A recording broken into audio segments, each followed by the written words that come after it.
Hi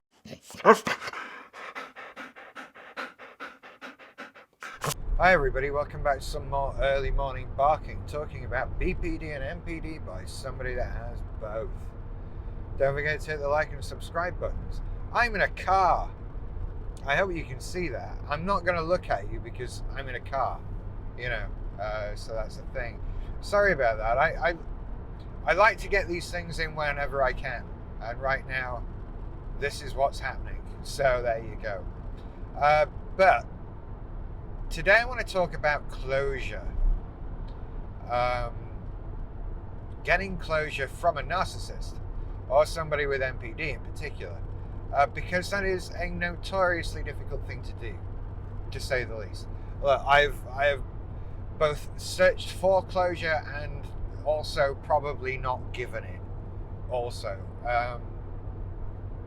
Meaning that sort of when there is an issue, you get closure to that issue. That issue is sorted.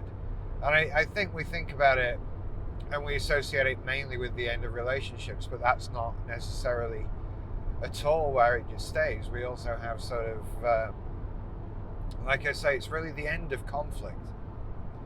And closure is really about resolution, right? And it's something so many of us so desperately need when we've had a conflict. But the narcissist doesn't necessarily want to, or, key point, isn't really able to.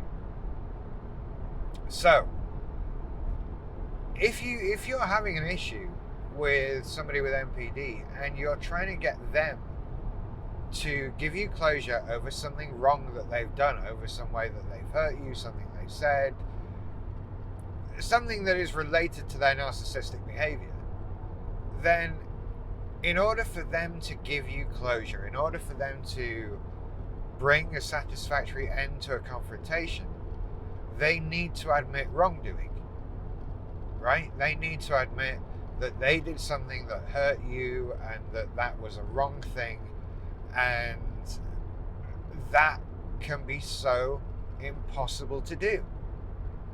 I mean, first of all, you don't want to admit you're wrong, right? Who wants to admit that they're wrong? It takes a big person to admit when they're wrong.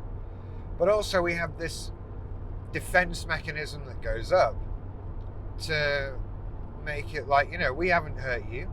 We aren't a bad person. How could we possibly have done something that hurts you? And, for want of a better way of putting it, you saying you're hurt goes against our narrative. We're perfect. We're wonderful. And everything we've done is for a reason. And that reason may well even be for your benefit, right? Because we know best. So why can we give you closure? We haven't done anything wrong. And that's truly how we see it, right? We haven't done anything wrong. There's nothing to give you closure for. And we can't admit guilt. Now, of course, we may well know that we're guilty. Right? We may well know that we absolutely did the thing that you're accusing us of, and we feel bad about that. Because behind every person with MPD is somebody that genuinely just wants to be nice. We're paved with good intentions as MPD people, But we might not understand why you don't like that. Why you think we're wrong, why you need that closure. Because surely it's you that needs to change, right? It's you that needs to come around to our way of thinking. We know best. If we've done a thing to you and we know it, then we can go a couple of ways. We can either admit that we know it and do the we know best thing, but we could also go with an equally frustrating you deserved it anyway kind of thing. So the possibilities are, wow, vast. But the problem is, we might also just not want to give you closure just to be an arsehole to you. That is entirely feasible. Don't think that we're not doing stuff just to be mean. And we know that you want that closure and how that closure would help you out. And we aren't going to be the ones to give it to you. Screw you, you have to accept that you're not going to get that closure. And the way I look at it is that not getting that closure is a feature of having dealt with us in the first place. Right? You come along, you get hurt in whatever way. We hurt people, and then we don't even have the decency to resolve this problem. We can't admit wrongdoing. Right? So you have to just sort of, I mean, I'm telling you, like, you're not getting closure. Accept it, move on, which is it's such a person with MPD thing to say. That in itself is such a thing. But it is totally true.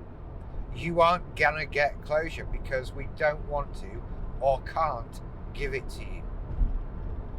And I'm sorry.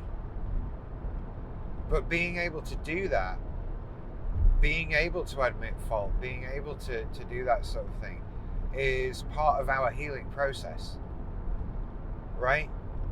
It's a good exercise for trying to get over MPD, for making that beginning change, so that you can start by saying, I'm sorry sometimes. Give people closure, admit, yeah, I did a wrong thing, and try and see things from their point of view. It can be difficult at first, but we've got to accept that we aren't always right. And I know some of us despair at that, but I am always right. And no, you're not, actually. You're really not. None of us are. Not about everything with everybody. There are times when you're going to have to say sorry, so there's a good time to start. Anyway, I'm going to leave it there because I'm prattling on as I drive along, and I know a lot of you don't mind this, but it's kind of this or nothing sometimes. I do apologize, and that sort of thing. Hey, at least I've got a good microphone and all of that, so way ahead of the curve. Anyway, you lot take care. I'll see you in another video. Bye bye.